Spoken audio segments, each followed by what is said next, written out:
Praise the lord. హల్లెలూయా.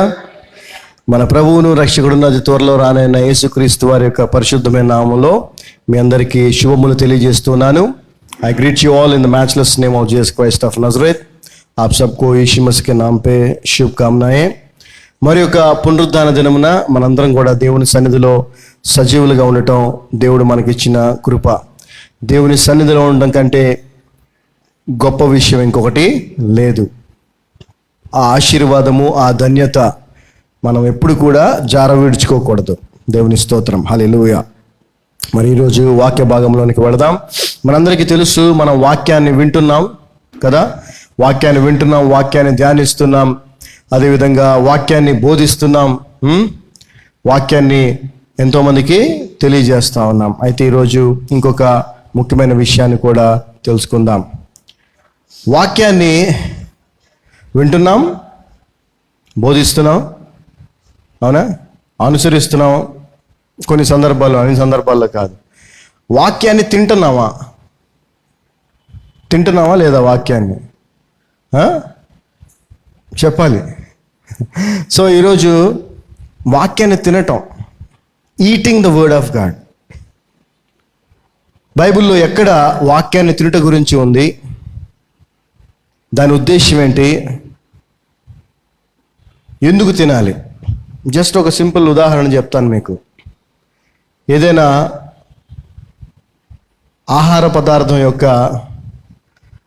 రుచి తెలుసుకోవాలంటే మీరు జస్ట్ టేస్ట్ చూస్తే రుచి తెలుస్తుంది. రుచి చూడటం వేరు, టేస్ట్ చేయటం వేరు, తినటం వేరు. ఈటింగ్ ఈజ్ డిఫరెంట్ కదా. Tasting is different, eating is different.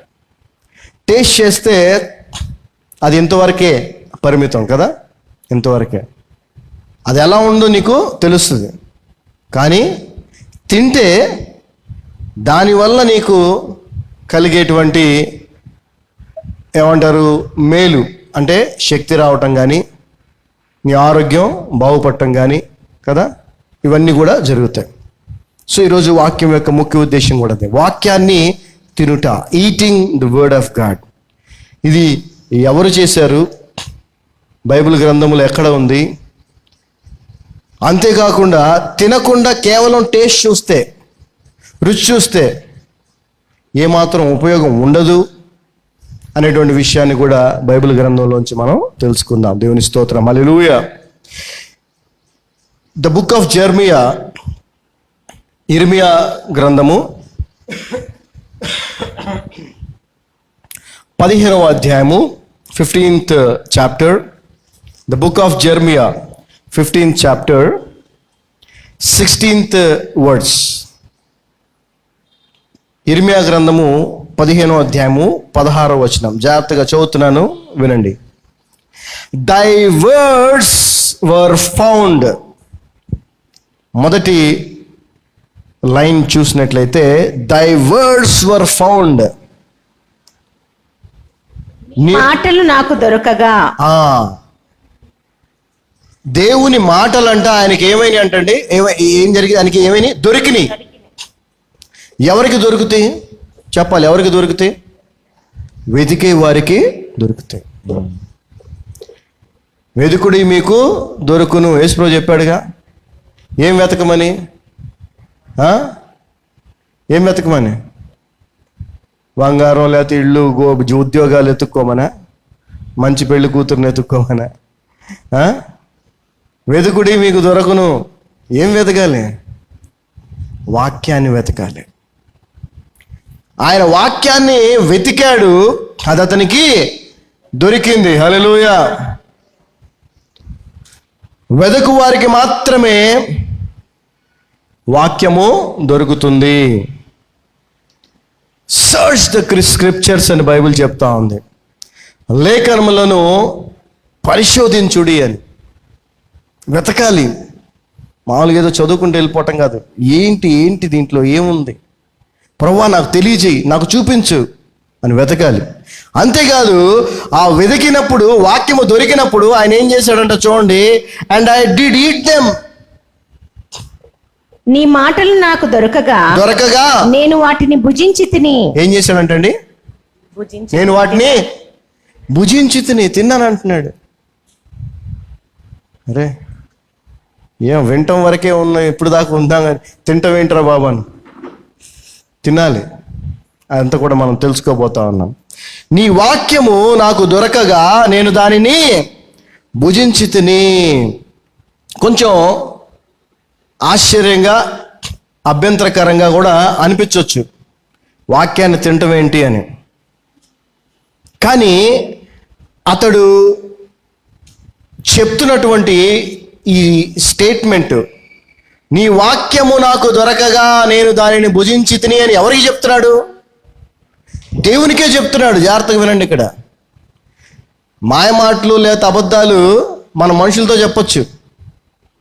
నీ వాక్యం నాకు దొరికింది, నేను తిన్నాను. మనవాళ్ళు చాలామంది చెప్తారు కదా, యేసు ప్రభు వచ్చాడు, నాకు కనిపించాడు, నా పక్కన కూర్చున్నాడు, ఆయన ఒళ్ళో కూర్చోబెట్టుకున్నాడు, నాకు చేప తినిపించాడు, నాకు ఆకు ఇచ్చాడు, నాకు అది ఇచ్చాడు. చాలామంది చెప్తుంటారు ఇలాంటివి. అవన్నీ నమ్మాల్సిన అవసరం లేదు, ఎందుకంటే వాళ్ళు ఎవరితో చెప్తున్నారు? మనతో చెప్తున్నారు. కానీ ఇక్కడ యిర్మీయా ప్రవక్త దేవునితో చెప్తున్నాడు, అయ్యా నీ వాక్యము నాకు దొరకగా నేను దాన్ని, అంటే దాంట్లో అర్థం ఏంటి? అందులో అబద్ధం లేదు, అది నిజం అని అర్థం. దేవునితో అబద్ధం ఆడగలడా మనిషి? ప్రత్యక్షంగా ఛాన్సే లేదు. He's saying the truth, he's saying the truth. అంతేకాకుండా ఏమంటున్నాడు చూడండి, Thy word was unto me the joy and rejoicing of mine heart. నీ యొక్క వాక్యం ఏదైతే ఉందో, నాకు దొరికిందో, దేన్నైతే నేను భుజించానో, తిన్నానో, అది నాకు ఎంతో ఆనందాన్ని కలుగజేస్తూ ఉంది. నా మనస్సుకి, నా హృదయానికి చెప్పలేనంత ఆనందాన్ని అది కలుగజేస్తూ ఉందయా అని దేవునితో చెప్తా ఉన్నాడు. చదవమ్మా. నీ మాటలు నాకు సంతోషమును, నీ మాటలు నాకు సంతోషమును, నా హృదయమునకు ఆనందమును నా కలుగజేయుచున్నవి. హృదయమునకు ఆనందమును కలుగజేయుచున్నవి. మనం తెలుసు, మనం ఇంట్లో వండుకున్నా లేదంటే ఎక్కడన్నా బయటికి వెళ్ళినప్పుడు మనకి ఏదన్నా బాగా నచ్చింది అనుకోండి, రుచికరంగా అనిపించింది అనుకోండి, దాన్ని తినేటప్పుడు కూడా మనం చాలా సంతోషంగా తింటాం కదా. ఫేవరెట్ ఫుడ్స్ ఉంటాయి అందరికి. కొంతమంది బిర్యానీ ఉంటుంది, కొంతమందికి పప్పు ఉంటుంది, కొంతమందికి ఇంకొకటి. మనకి నచ్చిన ఆహార పదార్థాన్ని తినేటప్పుడు ఖచ్చితంగా ఎవడు చీదరమొహం పెట్టుకొని తిండు కదా, సంతోషంగా తింటాడు. తినిన తర్వాత కూడా వాడికి కొంతసేపు, చాలాసేపు మంచిగా తిన్నాను, బాగుంది అనేటువంటి ఆనందం కలుగుద్ది. ఇతనికి వాక్యమును బట్టి ఆ ఆనందం కలుగుతూ ఉంది, వాక్యాన్ని బట్టి ఆ సంతోషం అతనికి కలుగుతూ ఉంది. ఈ రోజున మనం ఏ స్థితిలో ఉన్నాం? దేవుడు మనకి ఇస్తున్నటువంటి వాక్యమును వినుట ద్వారా, తినుట ద్వారా ఆనందాన్ని పొందుకుంటున్నామా, లేక ఈ లోక సంబంధమైన వస్తువులు కానీ పరిస్థితులు బట్టి కానీ ఆనందాన్ని పొందుకుంటున్నాము? మనల్ని మనం పరీక్షించుకోవాలి. నీ ఆనందం ఎక్కడుంది? నీ సంతోషం ఎక్కడుంది? ఇంతకుముందు పాట పాడాం కదా, ఇందులో ఏమన్నాం? నీ సంపద నాలో, నా సంతోషము నీలో అని పాడాం. పాడటం వరకే, ఆయనలో ఎందుకు ఉంటుంది మనకు సంతోషం? లోక సంబంధమైన ఏదైనా దొరికితే సంతోషం, అవి దొరకకపోతే బాధ కాదు. యిర్మీయా ప్రవక్త చాలా పర్టికులర్గా ఉన్నాడు. ఎందుకనంటే ఆయన ఇక్కడ ఇప్పుడు ఉన్నటువంటి అనేక మంది తప్పుడు బోధకుల వంటి వాడు కాదు. ఇంకా చెప్పాలంటే వేషధారి ఏమాత్రము కాదు. ఇంకా చెప్పాలంటే దేవుడు ఎన్నుకున్నాడో లేదో కూడా తెలియకుండానే బైబిల్ తీసుకొని మరి సేవని ఒక ప్రొఫెషన్గా చేస్తున్నటువంటి ఎంతోమంది ఉన్నారు. అలాంటి వాడు కాదు. ఈ యిర్మీయా ప్రవక్త దేవుని చేత ఏర్పాటు చేయబడిన వ్యక్తి, దేవుని చేత ఎన్నుకున్నటువంటి వ్యక్తి, దేవుని చేత ఒక పని అప్పగించబడి ప్రత్యేకముగా ఏర్పాటు చేయబడినటువంటి వ్యక్తి. Jeremiah had a job to do and he is chosen by God. He is not an ordinary man. సాధారణమైన మనిషి కాదు. అదే మాటలు కనుక మనం చూసినట్లయితే యిర్మీయా గ్రంథము 1వ అధ్యాయంకి వెళదాం. యిర్మీయా గ్రంథము 1వ అధ్యాయంకి వెళ్ళినట్లయితే, Jeremiah 1st chapter from words 4 to 9, 4 నుంచి 9వ వచనం వరకు మనం చదువుకున్నట్లయితే, Then the word of the Lord come unto me, saying, Before I formed thee in their belly, I knew thee. And before thou comest forth out of the womb, I sanctified thee. And I obtained thee a prophet unto the nations. చదవమా. యెహోవా వాక్కు నాకు ప్రత్యక్షమై ఈలాగు సెలవిచ్చెను, గర్భంలో నిన్ను రూపింపక మునుపే, నువ్వు నీ తల్లి గర్భంలో పడక మునిపే నిన్నెరిగి తిని, నువ్వు నాకు తెలుసు. నీవు గర్భము నుండి బయలుపడక మునుపే, నువ్వు నీ తల్లి గర్భము నుంచి బయట పడక మునిపే నేను నిన్ను ప్రతిష్ఠించి తిని, నేను నిన్ను ప్రతిష్ఠించాను. జనములకు ప్రవక్తగా నిన్ను నియమించానని దేవుడు మరి ఇక్కడ ఇర్మియాతో మాట్లాడుతున్నట్టు మనం చూస్తా ఉన్నాం. 6వ వచనం చూసినట్లయితే, then I said, Lord God, behold I cannot speak, for I am a child. చదవా. అందుకు అయ్యో ప్రభువగు యెహోవా చిత్తగించుము, నేను బాలుడనే మాట్లాడుటకు నాకు శక్తి చాలదని నేను అనగా. చూడండి, దేవుడు నేను నిన్ను ఏర్పాటు చేసుకున్నాను, నిన్ను ప్రవక్తగా ప్రతిష్ఠించాను, నియమించాను అని చెప్తే, పాపం తను అయ్యా నేను చిన్నవాడిని, నేను పెద్దగా మాట్లాడలేను అని దయతో నా మనవి ఆలకించయ్యా అని అన్నప్పుడు ప్రభు ఏమన్నాడు చూడండి, 7వ వచనం. But the lord said unto me, say not I am a child, for thou shalt go to that I shall send thee, and whatsoever I command thee thou shalt speak. నేను బాలుడిని అనొద్దు, నువ్వు నేను చిన్నపిల్లవాడిని అనొద్దు, నాతోని కాదు, నా చేత కాదు అనొద్దు నువ్వు. ఎందుకనంటే నేను పంపించిన చోటికి నువ్వు వెళ్ళాలి, నేను చెప్పమన్నది అక్కడ నువ్వు చెప్పాలి. నువ్వు చేయాల్సిన పని ఉంది, నువ్వు చేయగలుగుతావు, ఎందుకంటే నేను నిన్ను పంపిస్తున్నాను.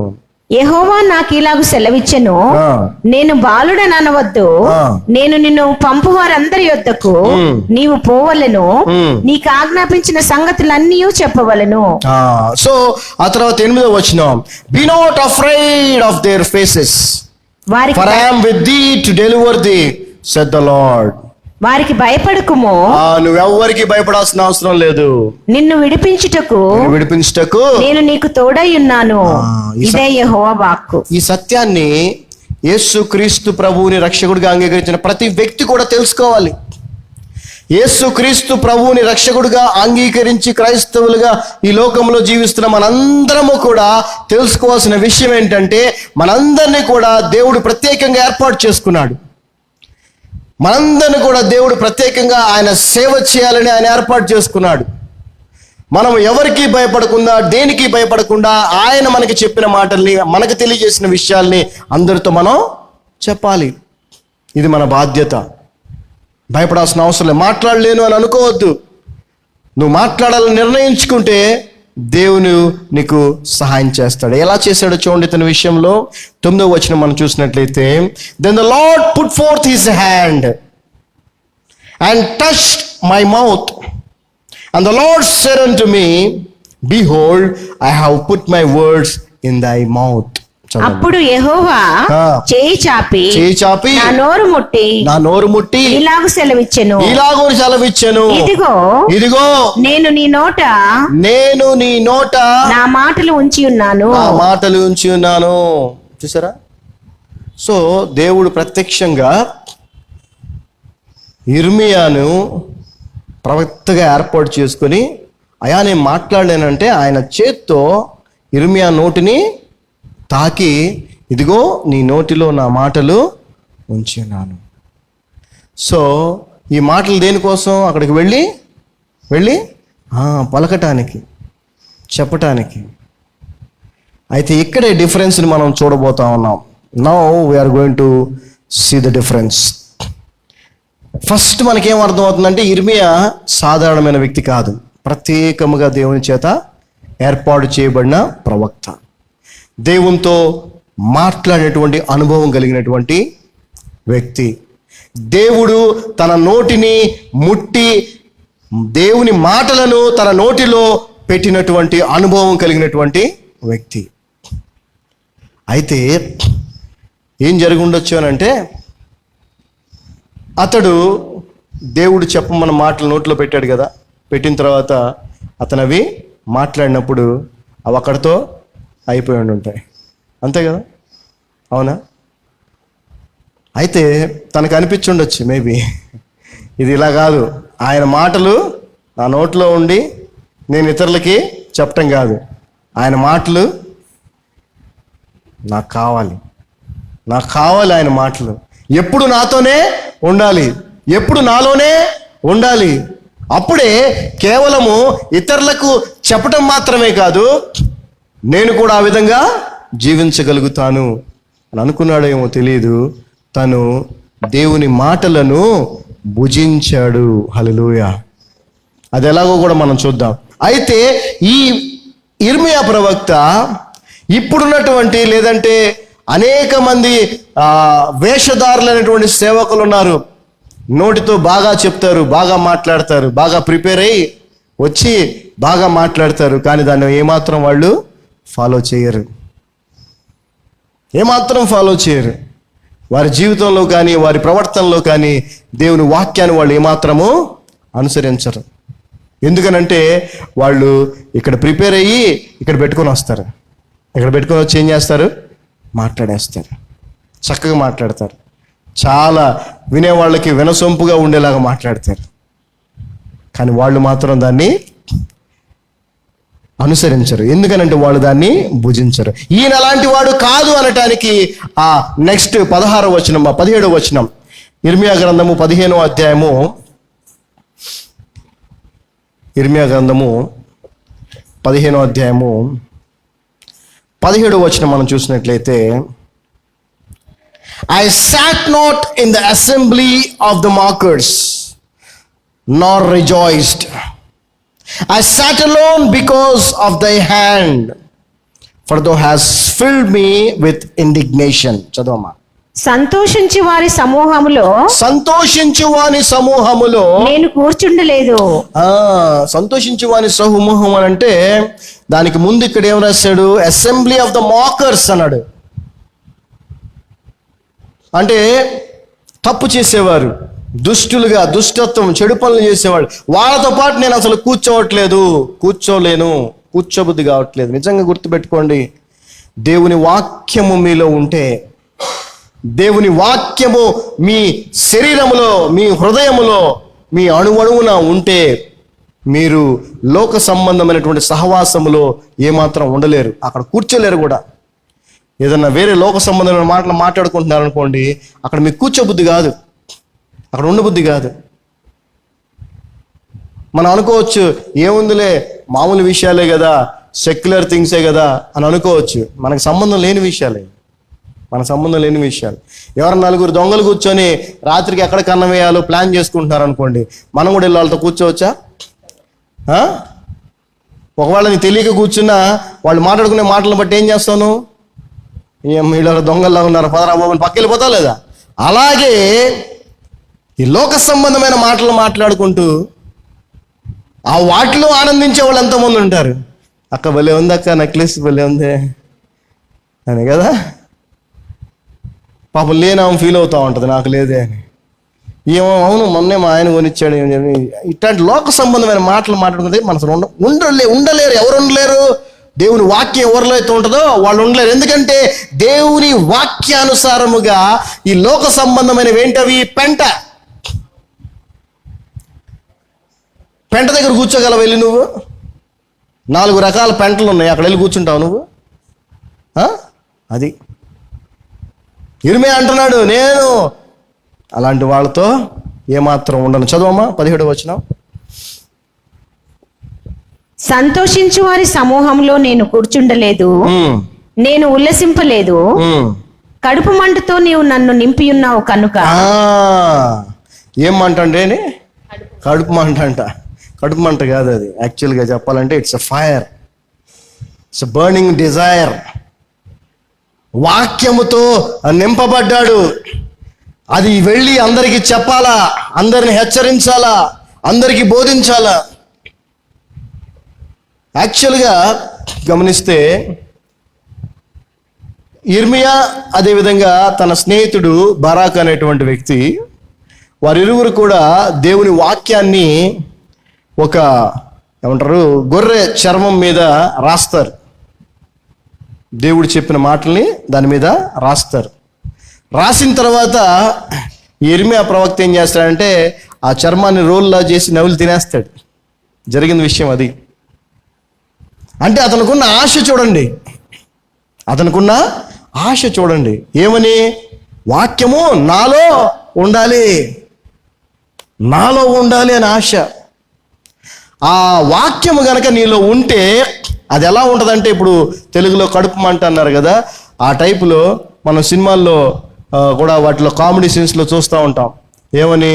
అబ్బా కడుపు ఉబ్బరంగా ఉంది. ఏంటంటే చెప్పేరా, తొందరగా చెప్పే. ఏదో వింటాడు వాడు కదా, ఏదో తెలుసుద్ది సీక్రెట్, పక్కింటి వాళ్ళది ఏదో విషయం తెలుసుద్ది. తెలియగానే వీడు అటు ఇటు వెళ్ళిపోయి చూస్తూ ఉంటాడు, ఎవరికి చెప్పాలా ముందు. కడుపు చాలా కామెడీ సీన్స్ ఇట్లా చూస్తూ ఉంటాం. తొందరగా కక్కేరా బాబు కక్కే అంటే అప్పుడు చెప్పేసి అమ్మాయ అనుకుంటాడు. అంటే వాడికి తెలిసింది ఇక్కడ చెప్పగానే వాడు ఫ్రీ అవుతున్నాడు. ఇది లోకరీతిది, కానీ ఇది దైవ సంబంధమైంది, ఆత్మ సంబంధమైంది, పరలోక సంబంధమైంది, దేవుని ఆజ్ఞతో కూడింది, దేవుని పనితో కూడింది, దేవుని రాజ్యానికి సంబంధించింది. అది నీ కడుపులో ఉంటే, నీ యొక్క శరీరంలో ఉంటే, అది నేను ఊరకే సైలెంట్గా కూర్చొనివ్వదు. అది మండుతూ ఉంటుంది, మండిస్తూ ఉంటుంది నిన్ను, నీ ఆత్మని నిన్ను మండిస్తూ ఉంటుంది. నువ్వు వెళ్ళిపోవాలనిపిస్తుంది, వెళ్ళిపోయి ఎవరో ఒకరికి చెప్పాలనిపిస్తుంది, దాన్ని నువ్వు దాచుకోలేవు. హల్లెలూయా, హల్లెలూయా. ఇర్మియా ప్రవక్త ఖచ్చితంగా కరాఖండిగా చెప్తా ఉన్నాడు, నేను ఈ లోక సంబంధమైన వాటిల్లో నేను ఉండలేను, వాళ్ళతో ఉండట్లేదు, నేను ఉండలేను అని. ఈరోజు నువ్వు ఎలా ఉన్నావు, ఎవరితో ఉంటున్నావు? ఆదివారం సంఘంలో లేదంటే దేవుని సహవాసంలో సరదా మంచిగా ఉండి ఆ తర్వాత మళ్ళీ బయటికి వెళ్ళి లోక సంబంధమైన సహవాసాల్లో వాటిల్లో ఉంటున్నట్లయితే నువ్వు వేషధారివి. ఇర్మియా ప్రవక్త అలా లేడు. అలా లేకపోవడానికి కారణం ఏంటంటే వాక్యాన్ని తను వెదకి కనుగొని భుజించాడు. ఏం చేశాడండి? వాక్యాన్ని వెదకి కనుగొని భుజించాడు. హల్లెలూయా. మరి నువ్వు వెతికేది పక్కన పెట్టు, వెతికిన వారు కనుగొన్నవారు నీకు చెప్తానంటే వినడానికి కూడా నీకు టైం లేదు. నువ్వు వెతకడం పక్కన పెట్టు. అవునా? ఈరోజు క్రైస్తవుల పరిస్థితి ఏంటంటే వాళ్ళంతటా వాళ్ళు వాక్యాన్ని వెతికే సమయం వాళ్ళకి లేదు, ఆ ఇంట్రెస్ట్ వాళ్ళకి లేదు. అలా వెతికి కనుగొన్నటువంటి కొంతమంది వ్యక్తులు ఎవరైనా నీకు చెప్దాము అని అనుకుంటే అది వినటానికి కూడా నీకు సమయము లేదు. సో ఎంత వెనకబడిపోయామో ఒకసారి ఆలోచించండి వాక్యం విషయంలో. We have to be very careful. So ఇక్కడ వాక్యాన్ని భుజించుట, తినుట, eating the word of God resembles that we should also search and eat the word of God so that it can dwell in our being. మన స్వభావములోనే మనలోనే వాక్యము మిళితమై కలిసిపోయి ఉండులాగున మనం వాక్యాన్ని భుజించేవారిగా ఉండాలి. హల్లెలూయా. రుచి చూచేవారిగా ఉంటే అది మనకి ఏమాత్రము ఉపయోగపడదు. జాగ్రత్తగా వినండి. హెబ్రీయులకు రాసిన పత్రిక 6వ అధ్యాయము. రుచి చూస్తే జరిగేది ఏంటో చూడండి.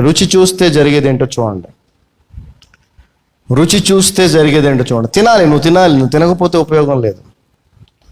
హీబ్రూస్ 6th chapter, హెబ్రీయులకు రాసిన పత్రిక 6వ అధ్యాయం 4 నుంచి చదువుకుందాం. Hebrews 6th chapter 4th verse onwards.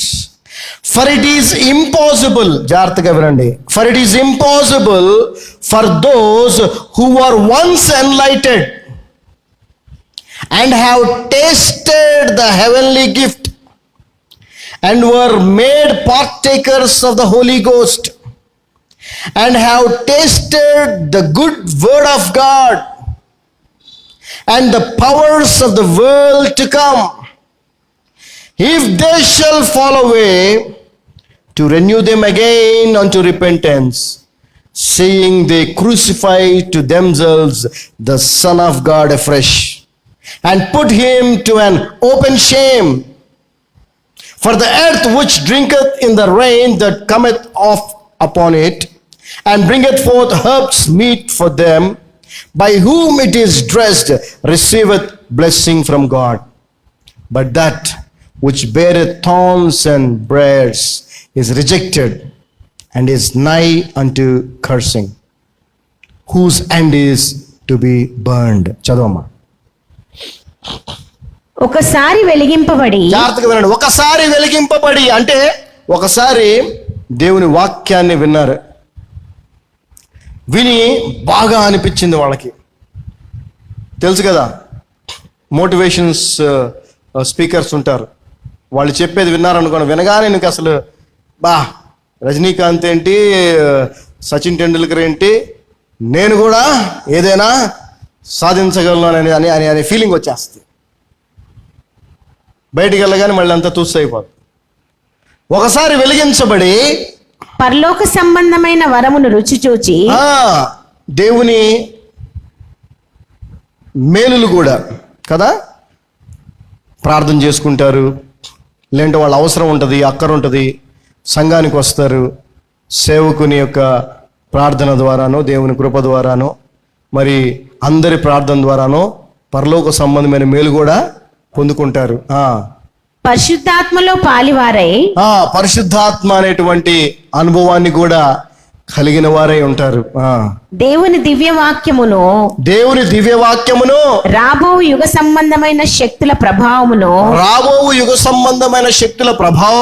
అనుభవించిన తరువాత అది కూడా రుచి చూస్తారు వాళ్ళు. ఇప్పుడు ఎంతమంది తెలియదు దేవుడు రాబోతున్నాడు క్రైస్తవులకి? అందరికీ తెలుసు. ఎంతమంది తెలుసు తీర్పు దినం ఒకటి ఉందని? క్రైస్తవులు అందరికీ తెలుసు. ఎంతమంది జీవితాల్లో దేవుడు మేలు చేయలేదు? అందరి జీవితాల్లో దేవుడు మేలు చేశాడు. ఎన్ని అనుభవాలు ఉన్నాయి, కానీ ఎన్ని ఏంటి వాళ్ళు రుచి చూశారంతే. They have just tasted, not eaten. ఈ విషయాలు రుచి చూశారు వాళ్ళు అంతే తప్ప భుజించలేదు. ఎందుకు భుజించలేదు అని అంటున్నానంటే ఆ విషయాలకి అనుగుణంగా వారి యొక్క జీవిత విధానం మారలేదు కాబట్టి. నువ్వు ఏదైతే భుజిస్తావో, ఏదైతే నువ్వు త్రాగుతావో దాని ప్రకారంగానే నీ శరీరము తయారవుతుంది. నువ్వు తినే ఆహారాన్ని బట్టి. నువ్వు ప్రతిసారి తినే ముందు లేదంటే తినాల్సిన టైంలో టేస్ట్ చూసి వదిలేస్తా ఉన్నావు అనుకో, నీకు అది ఏమాత్రం ఉపయోగపడదు. ఆరోగ్యం అని వస్తుందా? నీకు రాదు. వీళ్ళందరూ కూడా కొంతమంది ఎవరైతే ఉన్నారో వాళ్ళంట ఆ రుచి చూసి తర్వాత వదిలేస్తారంట. చదవమ్మా. అనుభవించిన తరువాత తప్పిపోయిన వారు తమ విషయములో దేవుని కుమారుని మరలా సిలువ వేయచ్చు బాహాటముగా ఆయనను అవమానపరుచున్నారు గనుక మారు మనసు పొందునట్లు అట్టివారిని మరలా నూతన పరుచుట అసాధ్యము. జాగ్రత్తగా వినండి. ఇది రుచి చూసి ఆయన మేలులు కూడా అనుభవించి ఆయన రాబోతున్నాడు, తీర్పు అనేది ఒకటి ఉందని తెలుసుకున్న తర్వాత కూడా మళ్ళీ పాత జీవితంలోనికి వెళ్ళిపోయిన వాళ్ళు. యాక్చువల్గా ఈ మాటలు ఈ యొక్క రైటర్ రాస్తున్నది ఎవరి గురించి అంటే యూదుల గురించి రాస్తా ఉన్నాడు. యూదులందరూ కూడా యేసుక్రీస్తు కొరకు ఎదురు చూసిన వాళ్ళే. క్రీస్తు కొరకు ఎదురు చూసిన వాళ్ళే యూదులందరూ కూడా. క్రీస్తు వస్తాడు, మెస్సయ్య వస్తాడని తెలుసు వాళ్ళకి. వచ్చిన తర్వాత వాళ్ళు యేసుక్రీస్తు బోధన కూడా విన్నారా లేదా? విన్నారంటే రుచి చూశారు. ఆయన పరలోక సంబంధమైన విషయాల గురించి చెప్పినప్పుడు వాళ్ళు విన్నారు. ఆయన అనేక అద్భుత కార్యములు అనేక మంది జీవితాల్లో వీళ్ళ కళ్ళ ముందే చేసినప్పుడు వాళ్ళు చూశారు. కానీ ఆయనను సంపూర్ణముగా వాళ్ళు సొంతం చేసుకోలేదు. అది అంటే ఏంటంటే దాని అర్థం, వాళ్ళు రుచి చూశారు కానీ తినలేదు. Hallelujah. They have tasted but not eaten. They know that Jesus Christ is the Messiah, but they denied him because they loved their old ways more than the new Christ. వారి పాత విధానాలు, పాత జీవితము, పాత అలవాట్లకే వాళ్ళు ఎక్కువ ప్రాధాన్యత ఇచ్చి క్రొత్త నిబంధన అయినటువంటి యేసు క్రీస్తు ప్రభువుని వాళ్ళు విసర్జించారు. అదేవిధంగా ఈ రోజున కూడా అనేక మంది, ఎక్కువ శాతము క్రైస్తవ సమాజంలో క్రైస్తవులందరూ కూడా ఈ రోజున యేసు క్రీస్తు ప్రభువు గురించి తెలుసు, ఆయన ద్వారా తప్ప వేరే మార్గము లేదు అని తెలుసు, ఆయన మరలా రాబోతున్నాడని తెలుసు, మనం ఎలాగ జీవించాలని ఆయన చెప్తున్నాడో కూడా తెలుసు. కానీ వారి పాత జీవితము, పాత అలవాట్లు ఏవైతే ఉన్నాయో వాటిని విడిచిపెట్టలేక కేవలం రుచి చూసి ఈయన్ని వదిలేసినటువంటి స్థితిలోనే ఉంటున్నారు. కానీ ఈయనను భుజించినటువంటి ఆత్మీయ స్థితిలోనికి వీరు వెళ్ళట్లేదు. నువ్వు భుజించినప్పుడే ఆ ఆహారము నీ శరీరంలోని ప్రతి అణువుకి వెళ్తుంది. ఎక్కడికి వెళ్తుంది? ప్రతి అణువుకి వెళ్తుంది. Every cell. It becomes your being. నీ జీవనం అవుద్ది అది ఆహారం నువ్వు తిన్న తర్వాత. నాలుక మీద పెట్టుకుంటే అది ఏమాత్రం ఉపయోగపడదు. రుచి తెలుసుద్ది నీకు, కానీ అది నీకు ఉపయోగపడుద్దా? ఉపయోగపడదు. ఈరోజున క్రైస్తవ సమాజం అంతా కూడా ఎక్కువ శాతం ఇలాగే ఉన్నారు. అలా ఉండటం వల్ల అది ఎంత ప్రమాదం అని అంటే జస్ట్ వేస్ట్. అది చెప్పాలంటే ఏంటండి? వ్యర్థము. వాక్యాన్ని భుజించే వారిగా మనం ఉండాలి. మొదటిగా వాక్యాన్ని వెదకే వారిగా ఉండాలి, దాన్ని కనుగొన్న తర్వాత భుజించేవారిగా ఉండాలి. రుచి చూసేవారిగా కాదు. ఎట్లనగా భూమి తన మీద తరచుగా కురియు వర్షము త్రాగి ఎవరి కొరకు వ్యవసాయం చేయబడునో వారికి అనుకూలమైన పైరులను ఫలించుచు దేవుని ఆశీర్వచనము పొందును. అయితే ముళ్ళ తుప్పలును గచ్చ తీగలను దాని మీద పెరిగిన ఎడల అది పనికి రానిదని విసర్జింపబడి శాపం పొందదగినదగును, తుదకది కాల్చివేయబడును. చూడండి, ఒక విత్తనము భూమిలో నాటబడిన తర్వాత అది భూమిలోనే ఉండాలి, భూమిలో కలిసిపోవాలి. అవునా కదా? భూమిలో కలిసిపోవాలి. అది కలిసిపోయినప్పుడే మొక్క వస్తుంది, లేకపోతే రాదు. మనం విన్న వాక్యము మన యొక్క శరీరమే కాదు, మన జీవితంలో కలిసిపోవాలి.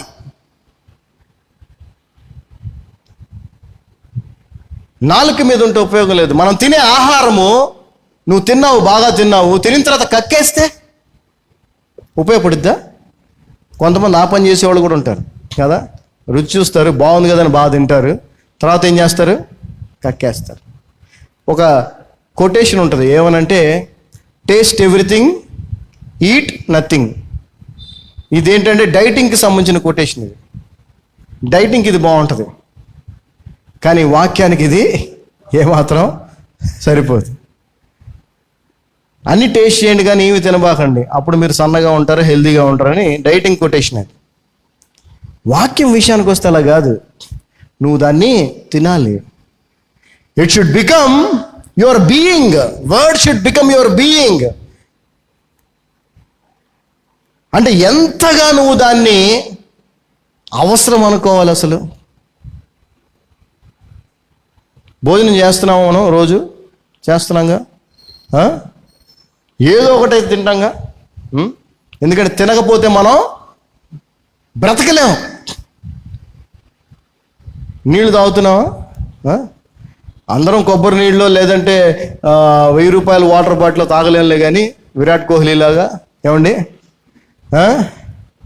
మామూలు నీళ్ళే తాగుతున్నాంగా, మంజీరా నీళ్ళు లేదంటే మినరల్ వాటర్ తాగుతున్నాంగా. ఎందుకంటే తాగకపోతే బ్రతకలేము, మనం చచ్చిపోతాం. పోనీ అన్నం మీరు ఎప్పుడన్నా నాలుగు మీద పెట్టుకుని టేస్ట్ చూసి, కూరలని టేస్ట్ చూసి పెడుతున్నారా, తింటున్నారా? నీళ్లు ఊరక నోట్లో వేసుకొని అని చెప్పి ఊసేస్తున్నారా, లేకపోతే తాగేస్తున్నారా? చెప్పాలా? సమ్మర్ మొన్న గుర్తుందిగా, మినిమం 5 లీటర్లు తాగాలని. ఏం తాగామండి కదా నీళ్ళు, రోజుకో క్యాన్ అయిపోతూ ఉండేది. అరే ఇందాక తెచ్చాం క్యాన్ అంటే అయిపోయింది, తాగేసాం. బతకం, లేకపోతే బతకం. మరి ఆత్మీయ జీవితానికి యేసుప్రభు వారు ఏమన్నారండి? మత్తయి సువార్త 4:4 మనుషుడు రొట్టె వల్ల మాత్రమే కాదు కానీ దేవుని నోటి నుంచి వచ్చే ప్రతి మాట వల్ల. అంటే రొట్టె అనేది నీకు శారీరకంగా ఎంత అవసరమో, అది కేవలం నాలుక మీద పెట్టి పక్కన పెడితే ఎట్లాగైతే ఉపయోగం లేదు, అలాగే వాక్యము కూడా అంతే అవసరం నీకు.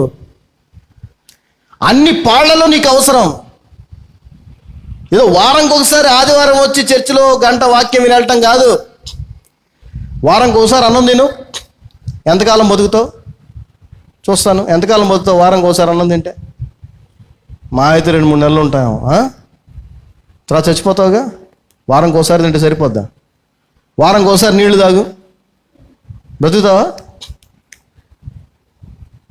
అందుకే ఈ రోజున క్రైస్తవులందరూ కూడా ఆత్మీయంగా చచ్చిన స్థితిలో ఉన్నారు. వాక్యాన్ని భుజించాలి అని వారు తెలుసుకోలేకపోతున్నారు.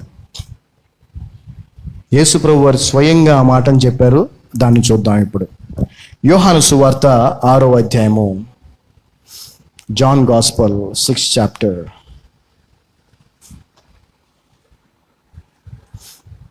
ఫ్రమ్ 48th verse, 48వ వచనం నుంచి చదువుకుందాం. యేసు ప్రభు వారు చెప్పిన మాటలు ఇవన్నీ కూడా జాగ్రత్తగా వినండి. యోహాను సువార్త 6వ అధ్యాయం 48 నుంచి. I am the bread of life. యేసు ప్రభు వారు ఏమన్నారండి? జీవాహారము నేనే. I am the bread of life. I am అనే దానికి అర్థం ఏంటంటే ఇంకొకటి లేదు అని, ఇంకొకరు లేరు అని, ఇంకొకటి కాదు అని, వన్ అండ్ ఓన్లీ, ఎక్స్క్లూజివ్ అని. ఐ యామ్ అన్నారంటే ఇంకోటి లేదు అని. అంటే నేను తప్ప వేరే జీవాహారము లేదు, నేనే జీవాహారము. Your fathers did eat manna in the wilderness and are dead. మీ పితరుల అరణ్యములో మన్నాను తినిన, మీ పితరులు అరణ్యములో మన్నాను తినినను చనిపోయిరి. He's talking about the old testament.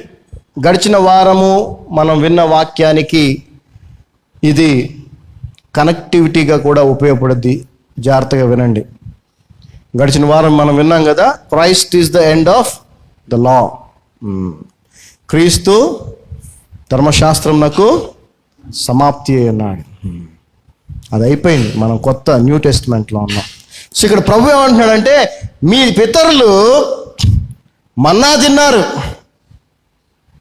He's referring Manna as old testament లా. పాత నిబంధన ధర్మశాస్త్రాన్ని ఆయన మన్నాగా చెప్తా ఉన్నారు. అది కూడా వాక్యమే. అది వాక్యం కాదా? పాత నిబంధన అది కూడా వాక్యమే, దేవుని వాక్యమే. కానీ తిన్నాగానే ఏమయ్యారు? చనిపోయారు. నెక్స్ట్ 50వ వచనం. This is the bread which cometh down from heaven, that a man may eat thereof and not die. చదవమ్మా. దీనిని తినువాడు విశ్వసించువాడే నిత్య జీవము కలవాడు. జీవాహారం నేనే. మీ పితరులు అరణ్యంలో మన్నాను తినినను చనిపోయిరి. దీనిని తినువాడు చావకుండునట్లు పరలోకం నుండి దిగి వచ్చిన ఆహారం ఇదే. సో పర్టికులర్గా చెప్పేస్తున్నాడు ఆయన. పరలోకము నుంచి డైరెక్ట్గా దిగి వచ్చిన జీవాహారము ఇదే. ఎవరది? నేనే. దీన్ని తింటే ఎవరు ఇక చనిపోరు. ధర్మశాస్త్రము పరలోకం నుంచి డైరెక్ట్గా దిగి వచ్చిన జీవాహారం కాదు, గుర్తుపెట్టుకోండి. పాత నిబంధన డైరెక్ట్గా పరలోకం నుంచి దిగి వచ్చిన జీవాహారం కాదు, గుర్తుపెట్టుకోండి. నూతన నిబంధన మాత్రమే. యేసుక్రీస్తు ప్రభు మాత్రమే పరలోకం నుండి డైరెక్ట్గా దిగి వచ్చిన జీవాహారం. ఇదే యోహాను 1వ అధ్యాయము 1వ వచనం మనం చూస్తే, ఆది యందు వాక్యం ఉండెను, వాక్యము దేవుడై ఉండెను. 14వ వచనం చదివితే, ఆ వాక్యమే శరీరధారి అయి కృపా సత్య సంపూర్ణగా. ఏంటండి ఈ జీవవాక్యము? ఈ జీవాహారం ఏంటది? యేసుక్రీస్తు ప్రభువు మరియు లేదా క్రొత్త నిబంధన. గుర్తుపెట్టుకోండి. హల్లెలూయా. క్రొత్త నిబంధన. Not the old testament, not the law, new testament, క్రొత్త నిబంధన. యేసుక్రీస్తు ప్రభు అది జీవాహారము. దాన్ని తినమంటున్నాడు యేసు ప్రభు. ఇక్కడ ఏమంటున్నాడు యేసు ప్రభు చెప్పండి? తింటే మీరు చావరు. మనం ఇప్పుడు దాకా వినటం వరకే ఉన్నాం. మనం తింటం దాకా ఆలోచించాలా, తింటం దాకా వెళ్ళా. తినమంటున్నాడు యేసుప్రభు. ఏం చెప్పి మీరు చదువుతున్నారా? మీ బైబిల్లో అలాగే ఉందా? నేను అంత తప్పు చెప్తున్నానా? ఏమండి, బైబిల్లో అలాగే ఉందా? మీ బైబిల్లో తప్పేం చెప్పట్లేదుగా. జాగ్రత్తగా వినండి. This is the bread which cometh down from heaven that a man may eat thereof. దాన్ని తినాలి మనిషి. ఎందుకు? And not die. తింటే అతను ఇంకా చనిపోడు. 51వ వచనం, 51st verse. I am the living bread which come down from heaven. If any man eat of this bread, he shall live forever. And the bread that I will give is my flesh, which I will give for the life of the world. చదవమ్మా. పరలోకం నుండి దిగి వచ్చిన జీవాహారము నేనే. ఎవడైనాను ఈ ఆహారం భుజించితే వాడెల్లప్పుడూ జీవించును. మరియు నేనిచ్చు ఆహారము లోకమునకు జీవము కొరకైన నా శరీరమే అని మీతో నిశ్చయంగా చెప్పుచున్నాను. నేను నా శరీరం అంటున్నాడు ఆయన. నా శరీరాన్ని మీరు తినాలి అంటున్నాడు లిటరల్గా ఆయన. అలా అని చెప్పి యేసు ప్రభు మాంసాన్ని పీక్కొని తింటామా? కాదు. ఆయన బోధ ఏదైతే ఉందో దాన్ని మనం తినాలి. ఆయన బోధని మనం ఏం చేయాలండి? తినాలి. చెప్పాను కదా, రుచి చూడటం కాదు. చాలామంది మత్తయి సువార్త 5, 6, 7 అధ్యాయాలు కొండ మీద ప్రసంగం కంఠస్థం చెప్పేసేవాళ్ళు ఎంతోమంది ఉన్నారు. కంఠస్థం బై హార్ట్ చేసిన వాళ్ళు చాలామంది ఉన్నారు. నాకు తెలిసిన వాళ్ళు కూడా ఉన్నారు. ఉపయోగం లేదు ఇక్కడ ఉంటే. నువ్వు దాన్ని తినేయాలి. అంటే అది నీ అణువులోనికి వెళ్ళిపోవాలా. ఏ విధంగా అంటే నువ్వు దానికి అనుగుణంగా జీవించాలి తప్ప, నీ యొక్క జీవితం అనేది దాని కంట్రోల్లో ఉండాలి తప్ప నువ్వు నీ ఇష్టం వచ్చినట్టు జీవించడం కాదు. ఇప్పుడు డ్రంక్ అండ్ డ్రైవ్ టెస్ట్ చేస్తారు కదా, ఇది పెట్టి ఊదమంటారు. ఊదినప్పుడు గాలిలో నుంచి ఏమొస్తుంది? అతడు తాగినటువంటి ఆ ఆల్కహాల్ యొక్క శాతం ఎంత తాగాడు అనేది గాలిలో నుంచి వస్తుందా లేదా? ఎందుకని అదే అతను నాలుక మీద పెట్టుకొని పడేస్తుంటే వస్తుందా? రాదు. అతడు తాగేశాడు, అతనిలోకి వెళ్ళిపోయింది అది. డ్రగ్స్ తీసుకున్న వాళ్ళకి గాలిలో రాదు. అప్పుడు ఏం చేస్తారు? బ్లడ్ తీసి టెస్ట్ చేస్తారు. తెస్తే ఏమవుద్ది? పాజిటివ్. రీసెంట్గా ఎవరు నటి హేమ అంట ఒక బెంగళూరులో ఏదో రేవ్ పార్టీలో పట్టుకున్నారు. టెస్ట్ చేస్తే ఆమెకి పాజిటివ్ వచ్చింది.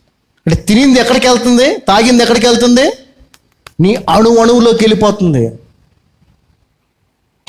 అణువులోకి వెళ్ళిపోతుంది. అలాగ వాక్యము, క్రొత్త నిబంధన వాక్యము, క్రీస్తు బోధతో కూడిన వాక్యము నీ శరీరంలో అణువులో ఉండాలి. హల్లెలూయా. ఆ విధంగా వాక్యాన్ని నువ్వు ఆహారముగా ప్రతిరోజు భుజించాల. వెదకి మరి, కనుగొని మరి భుజించాల. ఇర్మియా వలె. హల్లెలూయా. చూడండి, this word is nothing but the word of grace and the New Testament and the doctrine of Christ. It's not Old Testament, it's not law. ఇది పాత నిబంధన కాదు, ఇది ధర్మశాస్త్రము కాదు, ఇది క్రొత్త నిబంధన, క్రీస్తు బోధ, అదేవిధంగా దేవుని కృప. హల్లెలూయా. కృపా వాక్యము. ఇక్కడ ఆయన చదువు 51వ వచనం. పరలోకం నుండి దిగి వచ్చిన జీవాహారమును నేనే. ఆ, ఎవడైనాను ఈ ఆహారం భుజించితే ఆ. వాడెల్లప్పుడూ జీవించును. వాడు మరియు ఎల్లప్పుడూ జీవించును. మరియు మరియు నేనిచ్చు ఆహారము నేనిచ్చు ఆహారము లోకమునకు జీవము కొరకైనా లోకమునకు జీవము కొరకైనా నా శరీరమే అని నా శరీరమే అని మీతో నిశ్చయంగా చెప్పుచున్నాను నేను. మీతో నిశ్చయంగా చెప్పుచున్నాను నేను. సో ఇక్కడ క్రైస్తవ సమాజం అంతా కూడా చేస్తున్నటువంటి ఒక పొరపాటు ఏంటంటే, ప్రభు బల్ల ఉంటుంది కదా, ప్రభు బల్ల ఉన్నప్పుడు ఆ రొట్టెని ద్రాక్ష రసాన్ని మనం ఆయన శరీరంగా రక్తముగా మనం తీసుకుంటాం కదా. అయితే ప్రభువారు శిలువ మరణానికి వెళ్ళక ముందు ఆయన శిష్యులతో కలిసి చేసినటువంటి ఆ పని ఏదైతే ఉందో, అప్పుడు శిష్యులతో ఆయన ఏం చెప్పారంటే, నన్ను జ్ఞాపకం చేసుకున్నటకు నేను వచ్చే వరకు దీనిని చేయుడి అన్నాడు. ఇప్పుడు మనం చదువుతున్నటువంటి వాక్య భాగం ఏతుందో, యోహాను సువార్త 6వ అధ్యాయంలో నేనే ఆ జీవాహారం నన్ను తినండి అని, మన వాళ్ళు ఏమనుకుంటున్నారంటే ఆ రొట్టె ద్రాక్షరసం మనం తీసుకుంటాం కదా, ఇంకా అదే తింటామని అనుకుంటున్నారు మనోళ్ళు. అది కాదమ్మా, అది కానే కాదు. ఆయన ఆ రొట్టె ముక్క గురించో, నువ్వు ఆల్కహాల్ లేనటువంటి వైన్ ఏదైతే మనం ఇస్తాం ఇక్కడ, దాని గురించి చెప్పట్లే ఆయన చెప్తుంది దేని గురించి? క్రొత్త నిబంధనలోని క్రీస్తు బోధన గురించి. ఇక అది తింటే సరిపోద్దని అనుకుంటున్నారు మనోళ్ళు. అది కాదు, అది తింటే నీకేం ఉపయోగం రాదు. ఓకే, అది ఎందుకు చేస్తున్నావు అంటే ఆయన చేయమన్నాడు కాబట్టి. అది ఎందుకు చేయాలి అంటే ఆయన వచ్చే వరకు చేయమన్నాడు అంతే. ఏ విధంగా చేయాలో కూడా చెప్పాడు, ఆ విధంగా దాన్ని మనం చేస్తున్నాం. అంతేగాని అది కాదు, ఆ రొట్టె ముక్క కాదు, ఆ రొట్టె ముక్క కాదు, వాక్యము జీవాహారం. ఆ వైన్ కాదు, వాక్యము, ఆయన రక్తము.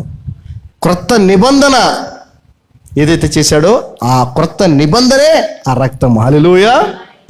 అయితే 52వ వచనం మనం చూస్తే, the Jews therefore strove among themselves saying, how can this man give us his flesh to eat? యూదులు ఆ. ఈయన తన శరీరమును ఏలాగు తిననీయగలడని ఒకరితో ఒకడు వాదించిరి. వీళ్ళు ఎంత తెలివి తక్కువగా ఉన్నారో చూడండి యూదులు. అప్పటికే వీళ్ళు ఇర్మియా గ్రంథం చదివి ఉంటారు కదా. అప్పటికి ఇర్మియా గ్రంథం పాతదే కదా. ఇర్మియా అన్నాడు కదా, నీ వాక్యం నేను కనుగొనగా నేను దానిని భుజించి తిని అన్నాడు కదా. ఇప్పుడు ఈయన కూడా తినండి అంటున్నాడంటే ఇది ఈయన శరీరాన్ని పీకు తినమని కాదు, ఆయన బోధని, వాక్యాన్ని భుజించి జీర్ణించుకొని మన జీవనంలో దాన్ని కలిపేసుకోమని చెప్తాడు. అనుకోకుండా వాళ్ళు ఏమంటున్నారు, చదవమ్మా. ఈయన తన శరీరమును ఏలాగు తిననీయగలడని ఆ. ఒకరితో ఒకడు వాదించిరి. ఎంత తింటాం అబ్బాయి ఈయన శరీరాన్ని, ఎట్టిస్తాడు ఈయన అనుకుంటున్నారంట. సో దయచేసి వాక్యాన్ని సరిగా అర్థం చేసుకునే ప్రయత్నం చేయాలి మనం. ఇది ఆయన నిజమైన శరీరం ముక్కలు, మాంసం ముక్కలు కాదు. అదేవిధంగా మనం తినేటువంటి రొట్టె ద్రాక్షరసం కూడా కాదు. ఇదేంటిది? క్రొత్త నిబంధనలోని క్రీస్తు బోధ. హల్లెలూయా. దేవుని కృపా వాక్యము. ఇంకా చెప్పాలంటే 53వ వచనం చూసినట్లయితే, then Jesus said unto them, verily, verily, I say unto you, except ye eat the flesh of the Son of Man and drink his blood, ye have no life in you. కావున యేసు ఇట్లనెను, ఆ. మీరు మనుష్య కుమారుని శరీరము తిని ఆ. ఆయన రక్తము త్రాగితేనే కాని మీలో మీరు జీవము కలవారు కారు. అంటే ఇక దీని అర్థం ఏంటి? ఆ రొట్టె ముక్క ద్రాక్షరసం కాదు, అదేవిధంగా ఆయన శరీర భాగము, ఆయన రక్తము నిజంగా అది కూడా కాదు. నూతన నిబంధనను నువ్వు అంగీకరిస్తేనే తప్ప. నూతన నిబంధన అందరూ అంగీకరిస్తున్నారా? యూదులు అంగీకరించట్లా, మన ముస్లిం సహోదరులు అంగీకరించట్లా. వాళ్ళంతా పాత నిబంధన ధర్మశాస్త్రంలోనే ఇంకా ఉన్నారు. కానీ ఈయనేమంటున్నాడు, నూతన నిబంధన అయినటువంటి నా శరీరాన్ని, నూతన నిబంధనకు, క్రీస్తు బోధకు చిహ్నమైనటువంటి క్రీస్తు బోధ అనేటువంటి జీవాహారమైనటువంటి నన్ను భుజిస్తేనే తప్ప మీలో జీవం ఉండే అవకాశము లేదు అంటున్నాడు. అంటే పాత నిబంధన నిన్ను నిత్య జీవంలోనికి తీసుకుని వెళ్ళలేదు, నేను రక్షించలేదు. క్రొత్త నిబంధన నేను రక్షిస్తే. మోషే నేను రక్షించలేడు, యేసుక్రీస్తు ప్రభువే రక్షకుడు. హల్లెలూయా. యోహాను నిన్ను రక్షించలేడు, యేసుక్రీస్తు ప్రభువుని రక్షించగలడు. హల్లెలూయా. జాగ్రత్తగా గమనించండి ఈ మాటల్ని. మళ్ళీ చదవమ్మా 53వ వచనం. కావున యేసు ఇట్లా నేను ఆ, మీరు మనుష్య కుమారుని శరీరము తిని ఆ. ఆయన రక్తము త్రాగితేనే కాని ఆ. మీలో మీరు జీవం కలవారు సో కారు. ఇక్కడ మనకు అర్థమవుతుంది ఏంటంటే రుచి చూస్తే ఉపయోగం లేదు. ఏం చేయాలా? తినాలా, తాగాల. అంటే ఆయన వాక్యమే మన జీవన విధానముగా మారాలా. ఆయన వాక్యము మన అణువులో ఉండాలా. అప్పుడే మనము రక్షించబడతాము. 54వ వచనం. Whoso eateth my flesh and drinketh my blood hath eternal life and I will rise him up at the last day. నా శరీరము తిని నా రక్తము త్రాగువాడే ఆ. నిత్య జీవము గలవాడు, అది సంగతి. అంత్య దినమున నేను వానిని లేపుదును. సో జాగ్రత్త గమనించండి. వాక్యాన్ని చదువుతున్నాం, ధ్యానిస్తున్నాం, వింటున్నాం, బోధిస్తున్నాం. ఇవి సరిపోదు. ఏం చేయాలా? వాక్యాన్ని ఏం చేయాలా? చెప్పాలి, చేయండి. తినాలి, భుజించాలి. భుజించాలి. యేసు ప్రభు వారు కూడా చెప్తా ఉన్నారు, తింటేనే తప్ప నిత్య జీవము లేదు. మరి ఏం చేస్తున్నాం మనం? How far we're eating the word of Christ, the New Testament, the doctrine of Christ, the doctrine of apostles. చాలా నాకు ఇబ్బందికరంగా అనిపిస్తూ ఉంటుంది ఎక్కడికి వెళ్ళినా కూడా. కొన్ని చోట్ల ఏంటంటే ఎప్పుడు చూసినా పాత నిబంధనలోకి వెళ్ళి ఏదేదో చెప్తా ఉంటారు. మీకు విషయం తెలుసా? నా చిన్నతనం నుంచి కూడా నేను చూసింది, మిషనరీస్ కానీ ఎవరైనా వచ్చినప్పుడు వాళ్ళు బైబిల్స్ డిస్ట్రిబ్యూట్ చేసేవాళ్ళు ఫ్రీగా. నా చిన్నతనం నుంచి చూశాను నేను. ఆ డిస్ట్రిబ్యూట్ చేసే బైబిల్ ఏముండేది తెలుసా మీకు? ఏముండేది? రత్నం కదా. ఎందుకని మొత్తం బైబిల్ చేయలేదు వాళ్ళు? అవసరం లేదు. ఏంటండి? జాగ్రత్త చెప్పండి. ఏంటది? అది అవసరం ఏంటి? ఇప్పటికే చూడండి చాలా చోట్ల ఎక్కడెక్కడైతే ఫ్రీగా బైబిల్స్ ఇస్తారో మీరు పెద్ద నేను మొన్న సిఎంసి వెల్లూరు వెళ్ళినప్పుడు అక్కడ చాపెల్లో కూడా అన్ని లాంగ్వేజ్లో, తమిళ్, మలయాళం అన్ని లాంగ్వేజ్లో బైబిల్స్ పెట్టున్నాయి. చూస్తే అవన్నీ ఏంటో తెలుసా? ఏంటవి? New testament. ఇంకా అర్థం కావట్లేదా మన క్రైస్తవ ఊర్లకి? ఇంకా అర్థం కావట్లేదా? వాళ్ళు యూదులంటే సరే వదిలేపోయి వాళ్ళు పస్కా పండుగలు ఎన్ని ఇంకా చేసుకుంటున్నారు, వదిలేయి. ఇక క్యాథలిక్స్ అంటారా, వాళ్ళు అసలు డిఫరెంట్ వింగ్, వాళ్ళని వదిలేసేయండి. దేవుడు తెల్లమ్మ నువ్వే గొప్ప అని వాళ్ళు ఉన్నారాడ, వదిలేసే. మనకైతే తెలుసు కదా యేసుక్రీస్తు ప్రభువే రక్షకుడని తెలుసు కదా. మరి ఎందుకు ఇంకా పాత నిబంధనలో తీసుకొచ్చి దీంట్లో కలిపి మిక్స్ చేస్తున్నారు? మిక్స్ చేసి దీన్ని కూడా ఎందుకు పాడు చేస్తున్నారు? Forget about it.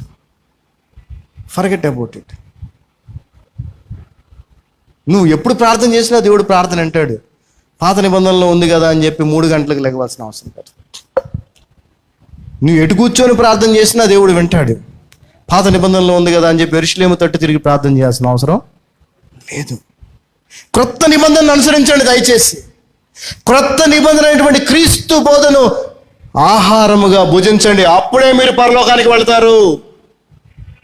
అప్పుడే మీకు నిత్య జీవం, లేకపోతే లేదు అని యేసుక్రీస్తు ప్రభు వారు కరాఖండిగా చెప్తా ఉన్నారు. ఇక్కడ చదవమ్మా 55వ వచనం. For my flesh is meat indeed, and my blood is drink indeed. He that eateth my flesh and drinketh my blood dwelleth in me, and I in him. చదవ. నా శరీరము నిజమైన ఆహారమును, నా రక్తము నిజమైన పానమునై ఉన్నది. నా రక్తము నిజమైన ఆహారం, నిజమైన పానం అని అంటున్నాడు. అంటే దాని అర్థం ఏంటి? నిజము కాని ఆహారం ఇంకొకటి ఉంది అని అర్థం. నిజము కాని పానము ఇంకొకటి ఉందని అర్థం. సాతానుడు దాన్ని తీసుకొచ్చి ఇదే నిజమని మీకు చూపిస్తాడు. కాబట్టి దయచేసి ఆయన యోహాను సువార్త 15వ అధ్యాయంలో కూడా మనం చూసినట్టయితే నేను నిజమైన ద్రాక్షవల్లిని నిజమైన అనే పదాన్ని ఎందుకు వాడుతున్నాడంటే అబద్ధమైంది ఒకటి చూపిస్తుంది సాతానుడు. అబద్ధాన్ని కూడా చూపిస్తాడు, కానిదాన్ని చూపిస్తాడు, ఇదే నిజం అంటాడు. కాబట్టి మనకి దేవుడు పర్టికులర్గా చెప్తాడు, నిజమైన ద్రాక్షవల్లిని, నిజమైన, చదవమా, నా శరీరము నిజమైన ఆహారము. నా శరీరం అంటే క్రొత్త నిబంధనే నిజమైన ఆహారము, క్రీస్తు బోధే నిజమైన ఆహారము, కృపావాక్యమే నిజమైన ఆహారము. పాత నిబంధన కాదు, ధర్మశాస్త్రము కాదు. జాగ్రత్త గమనించండి, చదవమా. నా రక్తమును నిజమైన పానమునై నా ఉన్నది. రక్తం అనగా క్రొత్త నిబంధన కదా, ఈ కొత్త నిబంధనకు చిహ్నంగా నా రక్తాన్ని అన్నాడు ఆయన. నా రక్తం కొత్త నిబంధనకు నిజమైన గుర్తు అన్నాడు. పానమునై ఉన్నది. క్రొత్త నిబంధనే నిజమైన పానమై ఉన్నది. నా శరీరము తిని నా రక్తము త్రాగువాడు నా యందును నేను వాని యందును నిలిచి ఉందుము. సంగతి జీవము గల తండ్రి. చాలు చూడండి, ఎవరైతే ఆయన శరీరాన్ని తిని ఆయన ఆ రక్తాన్ని త్రాగుతారో వారిలో నేనుంటాను, నాలో వారు ఉంటారు. అంతే. నువ్వు రుచి చూస్తే అది నీ శరీరంలోకి వెళ్ళదు, కాబట్టి నీలో ఉండే అవకాశం లేదు. నువ్వు తింటేనే అది నీలో ఉంటుంది, నీ అణువులో ఉంటుంది. హల్లెలూయా. అప్పుడే ఆయన నీలో ఉంటాడు, నువ్వు ఆయనలో కూడా ఉండే అవకాశం ఉంది. హల్లెలూయా. ఆ తర్వాత వచనం చూసినట్లయితే, as the living father had sent me and I live by the Father, so he that eateth me, even he shall live by me. జీవము గల తండ్రి నన్ను పంపెను గనుక నేను తండ్రి మూలముగా జీవించుచున్నట్టే నన్ను తినువాడును నా మూలముగా జీవించును. నన్ను తినువాడును నా మూలముగా జీవించును. ఆయన తినటం అంటే ఆయన బోధను తినుట. అప్పుడు నా ద్వారా అతను జీవిస్తాడు కదా. మనుషుడు రొట్టె వలన మాత్రమే కాదు, కానీ దేవుని నోట నుండి వచ్చు ప్రతి మాట వలన. ఆ మాట మన నోట ఒక మాత్రం ఉంటే సరిపోదు, అది మన శరీరములో భాగముగా ఉండాలి. దాన్ని మనం భుజించాలి, తినాలి. అంటే అంతగా నువ్వు దాన్ని లోపలికి తీసుకోవాలమ్మా. అప్పుడే నీ జీవన విధానము కూడా వాక్యానుసారంగా ఉంటుంది. అప్పుడే ఈ లోక సంబంధమైనటువంటి మాటలు, సహవాసాలు, లేదంటే మనుషులు ఉన్న చోట నువ్వు ఉండలేవు, కూర్చోలేవు. అక్కడ నీ కూర్చోబుద్ధి కాదు. వాళ్ళు ఏకైకలు పగపగలు చేస్తూ ఉంటారు. లోకం మాట నీకు అసలు నువ్వు దూరంగా ఉంటావు, నువ్వు దగ్గరికి కూడా వెళ్ళబుద్ధి కాదు నీకు. ఎక్కడ నిజంగా వాక్యం దొరుకుతుంది అనుకో, మంచి వాక్యం వినపడుతుంది అనుకో, అక్కడికి వెళ్ళిపోతావు నువ్వు ఆటోమేటిక్గా. ఎందుకంటే నీ బీయింగ్, నీ జీవనములో ఆ వాక్యం ఉంది కాబట్టి. అదేవిధంగా ధర్మశాస్త్రం లేదంటే పాత నిబంధన లేదంటే ఈ తప్పుడు బోధలు ఏతో ఉన్నాయో అవి ఎవడని చెప్తాడు అనుకో, నీలో క్రీస్తు బోధ ఉందనుకో, అసలు నీకు అది ఏమాత్రమో సహించలేవు, నువ్వు అక్కడ ఉండలేవు, పక్కెళ్ళిపోతావు. అది వినబుద్ధి కాదు, నీకు వినలేవు. ఎందుకనంటే అది సరైంది కాదని నీకే కాదు, నీ శరీరానికి కూడా తెలుసు, నీ శరీరంలో ప్రతి అణువుకి తెలుసు. ఆ విధంగా మనం ఉండాలి. ఆ తర్వాత 58వ వచనం మనం చూసినట్లయితే, this is that bread which came down from heaven, not as your fathers did eat manna and are dead, he that eateth of this bread shall live for ever. ఇదే పరలోకము నుండి దిగి వచ్చిన ఆహారము. పితరులు మన్నాను తినియు చనిపోయినట్టు కాదు, ఈ ఆహారం తినువాడు ఎల్లప్పుడూ జీవించునని నిశ్చయంగా మీతో చెప్పుచున్నానెను. నిత్య జీవము మనకి కావాలి అని అంటే యేసుక్రీస్తు ప్రభువే మార్గము. ఎలాగో అలాగే పాత నిబంధన కాదు, క్రొత్త నిబంధనే మనకు మార్గము. ధర్మశాస్త్రము కాదు, దేవుని కృప అయిన యేసుక్రీస్తు ప్రభువే మనకు సర్వం. దయచేసి మీరు పాత దాన్ని విడిచిపెట్టకపోతే క్రొత్త దాన్ని మీరు అనుభవించలేరు. మీ బీరువాలో బట్టలు ఉన్నాయి, చాలా బట్టలు ఉన్నాయి, ఫుల్గా ఉంది బీరువా. కొత్త బట్టలు కొనుక్కొని తెచ్చుకున్నారు. ఈ కొత్త బట్టలు బీరువాలో పెట్టాలంటే ఏం చేయాలి? పాతవి తీసేయాలి. లేదు దాంట్లోనే గుచ్చుతా అంటే గుచ్చండి, మనకు అలవాటు గుచ్చటం కదా బాగా. ఎంత పాతదైనా తీయటం పడేయటం వేరే వాళ్ళకి ఇవ్వటం మన మనసు ఒప్పదుగా. తీసేయాలి, పాతది తీసేస్తేనే కొత్త దానికి స్థలము వస్తుంది. సో మీ హృదయాల్లోంచి మనసుల్లోంచి ఈ పాత నిబంధనను తీసేయండి. క్రొత్త నిబంధనే జీవాహారము. యేసుక్రీస్తు బోధే జీవాహారము. అది తింటేనే మనకు నిత్య జీవము, లేకపోతే లేదు. ఈ మాటలు ఆయన చెప్పినప్పుడు అందరు అభ్యంతరపడ్డారు. 60వ వచనం మనం చూసినట్లయితే, when Jesus knew in himself that his disciple murmured at his, he said unto them, does this offend you? చదవమ్మా. ఆయన శిష్యులు అనేకులు ఈ మాట విని, ఇది కఠినమైన మాట, ఇది ఎవడు వినగలడని చెప్పుకొనిరి. సో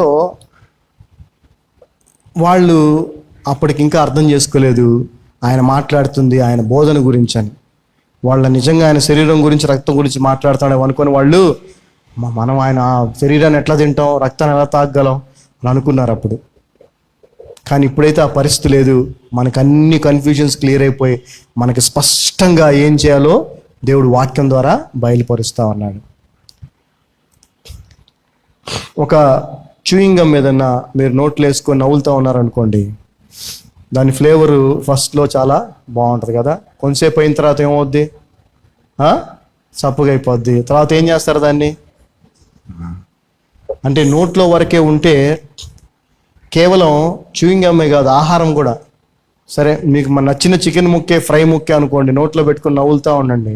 కొంతసేపటికి ఏమవుద్ది, అది చప్పగా అయిపోద్ది, ఇట్స్ బికమ్ స్టేల్. అప్పుడు ఏం చేస్తావు, నువ్వు దాన్ని మింగుతావా, మూసేస్తావు. అదే నవిలి తినేసావు అనుకో, తినేస్తే లోపలికి వెళ్ళిపోయి అరిగి నీ శరీరంలో ప్రతి అవయవానికి అణువుకి వెళ్ళి ఆ అణువుకి శక్తిని ఇస్తుంది. మరి ఈరోజున దేవుని వాక్యము నీకు ఎలా ఉంది, నీకు నచ్చిన ఫుల్ మీల్స్ లాగా ఉందా, అలా తీసుకుంటున్నావా, లేదా బబుల్ గమ్ లాగో లేదంటే ఇంకొక దానిలాగో రుచి చూసి వదిలేస్తున్నావా? ఆహారాన్ని తినే స్థితిలో ఉన్నావా, కేవలం వినే స్థితిలో ఉన్నావా? నిన్ను పరీక్షించుకోవాలి, మనల్ని మనం పరీక్షించుకోవాలి. ఎందుకనంటే భుజిస్తేనే తప్ప నిత్య జీవము లేదు అని యేసు ప్రభు కూడా స్పష్టంగా చెప్పాడు. ఇర్మియా మాత్రమే కాదు, ఇంకొక 2 సందర్భాలు కూడా ఉన్నాయి. మీకు రిఫరెన్స్ చెప్తాను, మీరు ఇంటికి వెళ్ళిన తర్వాత వాటిని కూడా చదవండి. ఓకే. హెచ్కేల్ గ్రంథము 2వ అధ్యాయము 8 నుంచి 10, ఆ తర్వాత 3వ అధ్యాయం 1 నుంచి 3 మీరు చదవచ్చు. అక్కడ కూడా హెచ్కేల్ ప్రవక్త కూడా మరి ఆ వాక్యాన్ని భుజించినట్టుగా మనం చూడొచ్చు. అదేవిధంగా ప్రకటన గ్రంథం revolution 10th chapter 8 to 10th versus, ప్రకటన గ్రంథము 10వ అధ్యాయము 8 నుంచి 10 వచనాలు కనుక చూసినట్లయితే అక్కడ కూడా మరి దేవుని వాక్యాన్ని భుజించే విషయాన్ని మనము అక్కడ చూడొచ్చు. అయితే ఈరోజు దేవుడు మనతో చక్కగా స్పష్టంగా మాట్లాడుతూ చెప్తుంది ఏంటంటే, మనము ఆయన వాక్యాన్ని భుజించేవారిగా ఉండాలి. వాక్యమే జీవాహారము. వాక్యం అనగా అంతా వాక్యమే అని దయచేసి ఆ ఇదిలో ఉండబాకండి. క్రొత్త నిబంధన క్రీస్తు బోధ, అది కూడా క్రొత్త నిబంధనలో కూడా ఉన్నారులే అదోలు చెప్పేవాళ్ళు చాలా మంది ఉన్నారు. ఏది పడితే చెప్తుంటారు, వాళ్ళకి నచ్చింది చెప్తుంటారు. ఏది పడితే అది వాక్యం కాదు. నిన్ను సరిచేసేది, నిన్ను సిద్ధపరిచేది, నిన్ను ఆయన రాకడ కొరకు నిరీక్షణ కలిగేలాగా ప్రేరేపించేదే నిజమైన క్రీస్తు బోధ. ఆమేన్. అందరు లేచి నిలబడితే దేవుడు మనకు అనుగ్రహించిన వాక్యాన్ని బట్టి దేవుని స్తుతిద్దాం. తండ్రి, మీ కృపను బట్టి వందనాలు. ఈ మధ్యాహ్న సమయంలో మీ పాదాల సన్నిధికి వస్తూ ఉన్నాం. మమ్మల్ని ప్రేమించి మాకు మీరు అనుగ్రహించిన ఈ అద్భుతమైన వాక్యమైన జీవాహారాన్ని బట్టి మీకు వందనాలు. దీనిని భుజించిన మేము దీనిని మా జీవనముగా మార్చుకొని ఈ లోకములో నీ సాక్షులుగా జీవించే కృపను దయచేయండి. అంతేకాదు ఇర్మియా ప్రవక్త వలె వాక్యమును వెదకేవారిగా, దాన్ని కొనుగొనిన తర్వాత భుజించేవారిగా ఉండేలాగున మమ్మల్ని దీవించమని, యేసుక్రీస్తు ప్రభువు వారి ద్వారా కూడా మీరు నా శరీరమును తిని నా రక్తమును త్రాక్కుంటే మీరు నిత్య జీవాన్ని పొందుకోలేరని చెప్పారు. మరి అదేవిధంగా మేము యేసుక్రీస్తు ప్రభు అయినటువంటి క్రొత్త నిబంధనను, యేసుక్రీస్తు ప్రభు యొక్క బోధను భుజించి దాన్ని మా జీవనంగా మార్చుకొని పరలోక రాజ్యంలో ప్రవేశించడమే కాదు, ఇంకా అనేకులను ఈ జీవ మార్గంలోనికి తీసుకొచ్చే కృపను మాకు దయచేయమని నజరేయుడైన యేసు నామమున ప్రార్థిస్తున్నాం తండ్రి. ఆమెన్, ఆమెన్, ఆమెన్. Praise the Lord. God blessed us. We are all blessed.